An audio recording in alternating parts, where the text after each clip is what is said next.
Kemudian berikutnya mohon penjelasan tentang hal pengertian adalah ihdad. Kan adalah penjelasan yang menyangkut dengan iddah, tetapi penjelasan yang menyangkut dengan ihdad artinya sesudah suami meninggal, lalu yang ditinggalkan adalah sira orang isteri. Bak orangnya dua wajib. Yang pertama wajib iddah dan yang kedua wajib ihdad. Bagaimana kira-kira hukum iddah sudah maklum biasa, dan bagaimana pula dan yang mana yang dikatakan ihdad. Mudah-mudahan penjelasannya katanya oleh dengan hormat daripada Abu Sarambi Aceh ataupun Abu Tunku Haji Mahmudin. Kepada Abu, kamu laki dengan hormat.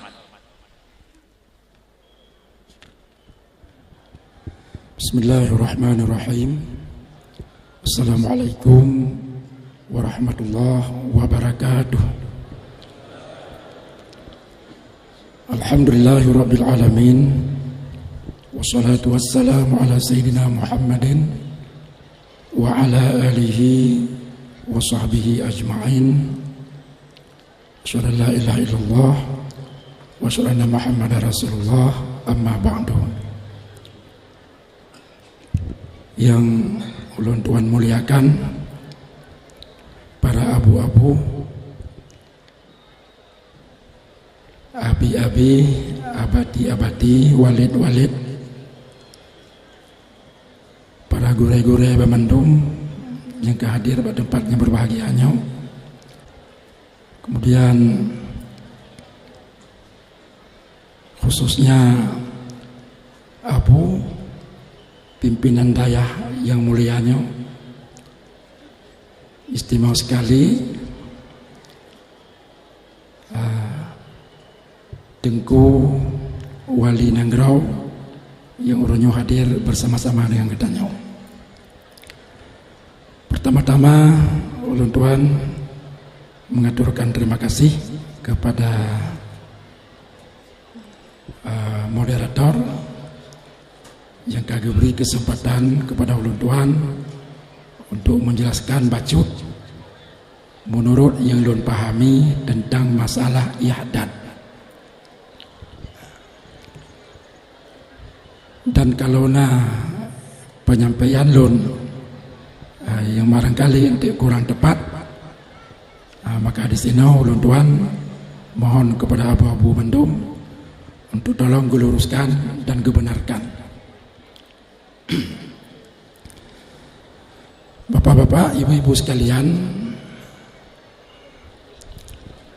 sebagaimana tanyo kamaklum Bandung bahwa setiap orang yang terjadi pisah dengan istrinya,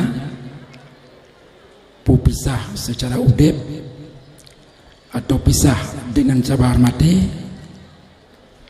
nyota tabah yang wajib oleh Allah Ta'ala atau rinang yang terjadi pisah itu adalah iddah.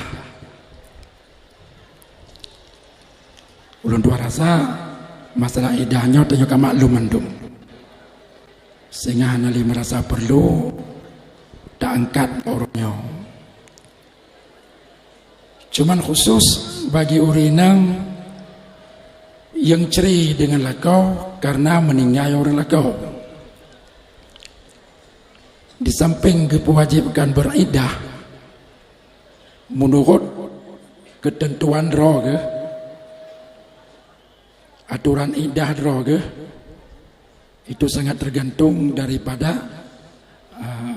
orang yang meninggalnya, urinang yang ditinggalnya. Maka keurinang yang kami meninggal kau wajibkan ihdad. Jadi ihdad ini hukumnya wajib karena hadis Bukhari Muslim yang menjelaskan la yahillu li imra'atin tu'minu billahi wal yaumil akhir antahidda ala maitin fawqa salasin illa ala zawjin arba'a ta'ashhurin wa ashra. Tidak halal bagi seorang wanita yang beriman kepada Allah dan hari akhirat melakukan iddad atas kematian seseorang lebih dari 3 hari. Yang dimasukkan dengan seseorang, orang-orang dekatnya, kerabatnya, keluarganya.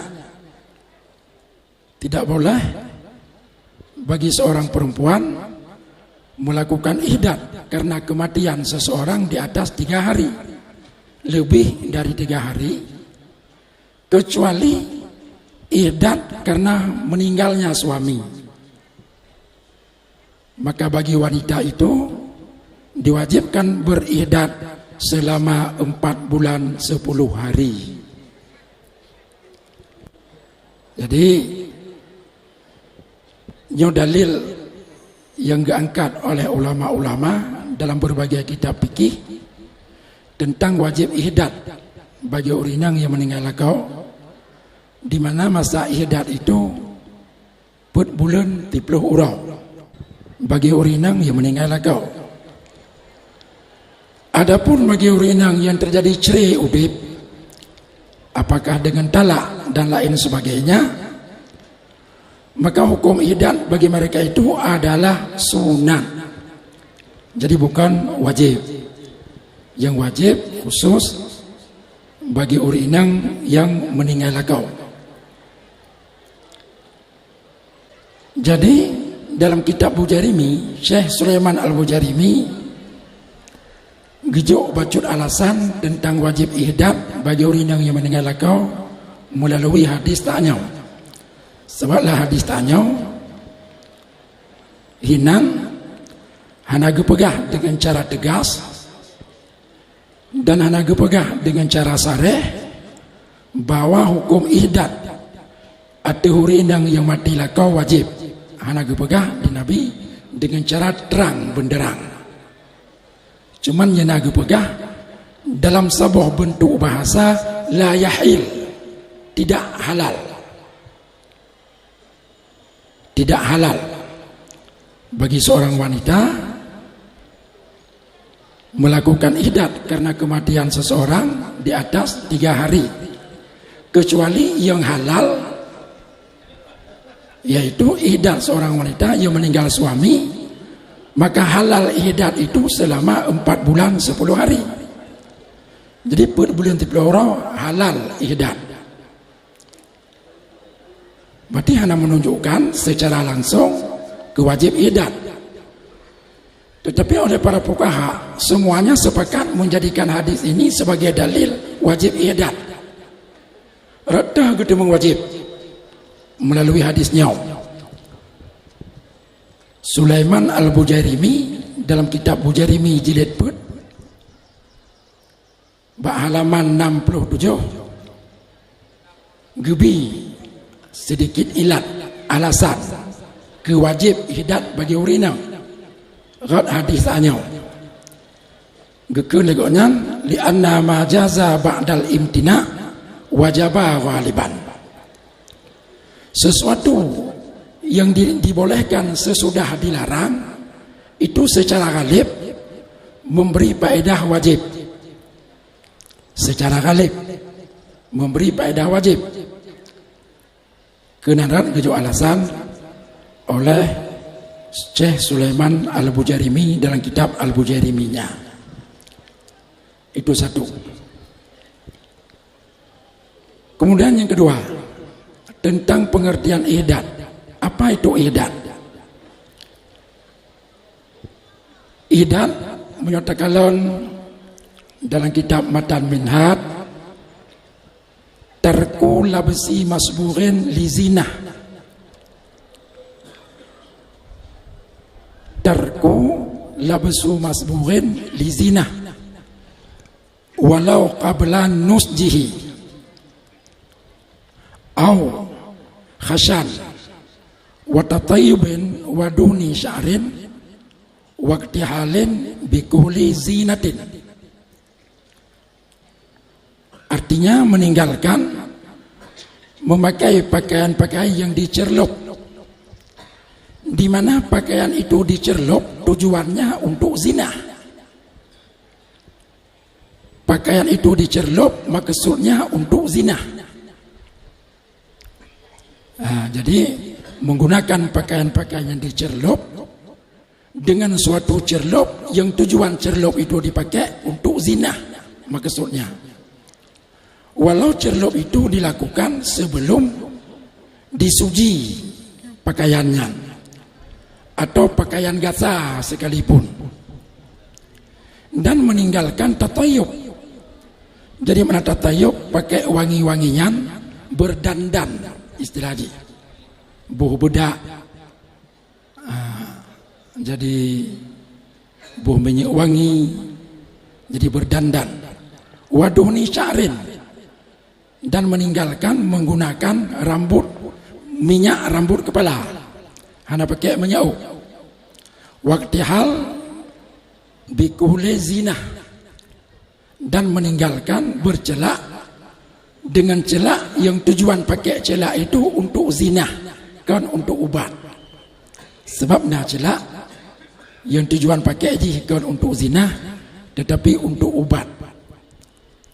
Jadi nyo pengertian ihdat yang ulun tuan kalan dalam kitab Matan Minhaj terutama sekali. Jadi pertama, berteori yang wajib tidak memakai pakaian-pakaian yang bercerlok, yang tujuan cerloknya untuk zina, untuk gelagak, untuk kehiasan, dan meninggalkan pakai wangi-wangian, bau-bauan, dan hanya kembali ke Punoci Bamandung tujuannya untuk zina, dan meninggalkan memakai minyak rambut kepala.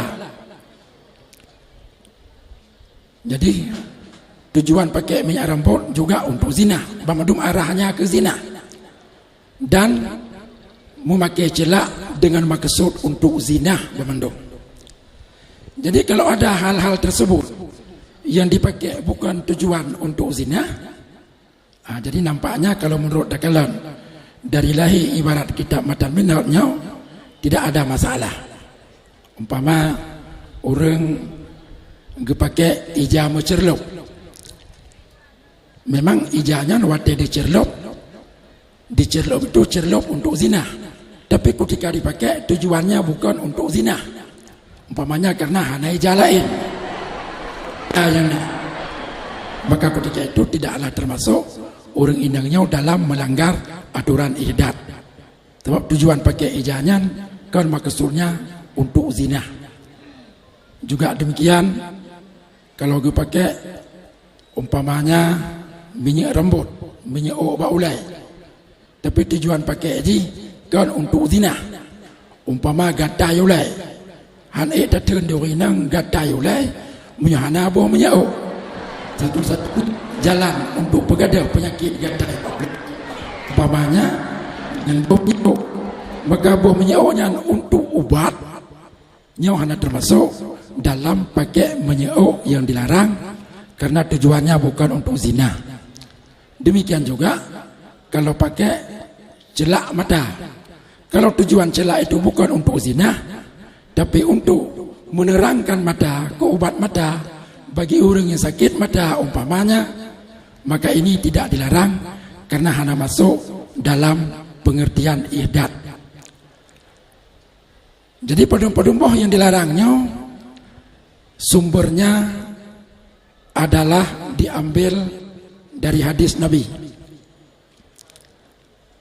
Hadis riwayat Bukhari Muslim dari Ummi Atiyah, beliau berkata, kami dilarang menahan diri di atas 4 hari karena kematian seseorang kecuali karena meninggal suami. Maka kami dihalalkan menahan diri selama 4 bulan 10 hari. Yang kedua, kami dilarang bercelak dan tatayub, pakai bau-bauan dan memakai pakaian-pakaian yang dicelup, yang bercelup. Jadi hanyalah ilai sementara ilai penjelasan ulun tuan tentang hukum ihdat dan pengertian ihdat. Jadi mudah-mudahan kalau ada yang salah ataupun yang kekurangan, ulun tuan mohon kepada abu-abu gore-gore mandum untuk diperbaiki. Assalamualaikum warahmatullahi wabarakatuh. Jamaah yang terhormat, ihdad penjelasan yang akan disampaikan oleh Abu adalah bukan iddah, tetapi aturan yang seiring dengan iddah. Meninggal suami wajib iddah 4 bulan 30 hari dan dalam bulan 4 bulan 30 harinya hinan ihdad. Kan artian 4 bulan 30 hari iddah tambah 4 bulan 30 hari tu ihdad. Dia 8 bulan 20 hari nyo ihdad. Tapi dalam masa 4 bulan 30 hari nyan adalah wajib iddah terkecuali urang dalam posisi hamil. Kemudian dalam bulan 4 bulan 30 hari pula menurut penjelasan Abu wajib ihdad. Artinya wajib membatasi diri dengan yang bentuk-bentuk tazayyun, baik dengan pakaian yang merupakan keindahan, demikian pula menggunakan bau-bauan yang sifatnya wangian, dan demikian pula yang menyangkut adalah menggunakan adalah keindahan dan kecantikan ulai dengan debuh menyenguk baulai. Lalu dengan demikian nama bercuti adalah hanjit terbit ku tempat yang hanjit terbit terkecuali adalah sekadar kebutuhan. Kesimpulan adalah ihdad ba urang meninggal suami nyau adalah need yang terpenuhi dikarenakan karena iddah tetap berlaku, tapi adalah urang bebas di dalam perjalanan terkecuali apabila menyohan ditebit gadai harta menyotingai gihinan di pakadu legop, maka urang cekeun jeut mina remoh. Maka karenanya ibu dan umi sekalian, bila iddah dilakukan dengan sebab karena meninggal wafat ji 4 bulan 30 hari dan ihdad dalam yang 4 bulan 30 hari menggunakan pakaian-pakaian biasa baik di dalam keadaan adalah tasayyun. Bahkan karena dia iddah wajib untuk gelah dengan suami pertama dan ihdad juga wajib nyaklah dengan dosa. Lewat daripada 4 bulan 30 hari tinggal itu adalah hanali iddah dan hanali ihdad. Kan dalam artian kajit bebas udip. Tetapi udip di luarnya jipak li hukum syarak hanjit urungnya di luar. Udip dalam 4 bulan 30 hari juga jipak li hukum syarak karena 2 buah kewajiban. Inilah merupakan penjelasan yang akan disampaikan oleh Abu.